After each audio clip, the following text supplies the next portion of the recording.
pourras plus jamais me surprendre, dit l'Éternel. Alléluia. Shalom, soyez richement bénis dans la présence du Seigneur bien-aimé. Nous sommes encore heureux de se retrouver dans la présence du Seigneur. Et en ce jour, le Seigneur nous donne un message clé très important.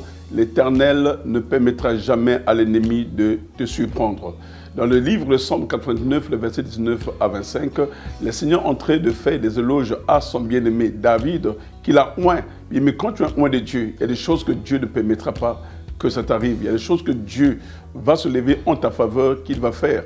Quand tu lis bien ce psaume, nous avons au moins 7 clés où Dieu t'amène à comprendre qu'il sera ton appui, il sera ta force, il sera ton protecteur, il sera celui qui va confondre l'ennemi. Il dit que l'ennemi ne te surprendra pas. Parce que tu as été surpris par l'ennemi dans ton mariage, dans tes études, dans tes finances, dans tes affaires. Mais ça dit que l'ennemi ne te surprendra pas. Il écrasera tes adversaires en face de toi et il va écraser leurs œuvres, il va écraser leurs activités. Tout ce qui était planifié contre toi, le Seigneur l'écrasera.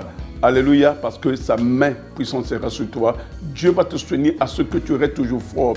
Quelle que soit l'adversité, quelles que soient les épreuves. Vous savez, les épreuves de David ont commencé lorsqu'il a été oint. Saoul a commencé à pouvoir chercher à le tuer.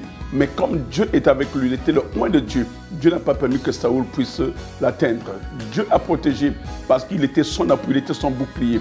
Je prie, bien-aimé, à l'instant où tu es sous le son de ma voix, que l'ennemi ne puisse jamais te surprendre. Que Dieu te préserve, que Dieu te protège, quelle que soit l'adversité, quelle que soit la force de l'ennemi. Quand Dieu est pour toi, personne ne sera contre toi. Il faut se réjouir parce que l'Éternel a dit que je serai avec mon serviteur David. Dieu était David, quelle que soit la force de poursuite de Saoul, Dieu n'a pas permis que David soit exposé entre les mains de Saoul pour le tuer. Dieu l'a préservé. Je prie que Dieu te protège, que tous les plans de l'ennemi dans ta vie puissent échouer parce que l'Éternel ne permettra jamais à l'ennemi de te surprendre. Oh, tu seras au courant. Qu'est-ce que l'ennemi est en train de faire? Dieu va confondre tous les plans de l'ennemi comme l'a fait pour la tour de Babel. Dieu va te préserver en cette année 2023.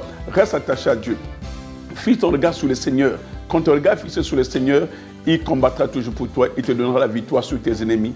Et en face de toi, il va les écraser. En face de toi, Dieu va les frapper d'une manière. Peut-être que toi, tu ne sais pas la taille de tes ennemis, mais Dieu, il dit qu'il écrasera tes ennemis. Il écrasera tes adversaires, il frappera ceux qui te haïssent. À cette année, reste accroché à Dieu. Laisse que la main de Dieu soit sur toi, que le plan du Seigneur dans ta vie puisse s'accomplir, comme l'a fait pour David, son serviteur. La force du Seigneur sera toujours ton partage, comme Néhémie pouvait dire, la joie de l'Éternel est ma force. Reste que tu sois fort dans le Seigneur, que Dieu te bénisse, que Dieu te fasse du bien en cette nouvelle année, que tu commences avec le Seigneur, avec l'aide du Saint-Esprit, que tu triomphes sur le mal. Au nom puissant de Jésus, soyez richement bénis. Amen. Et c'est final.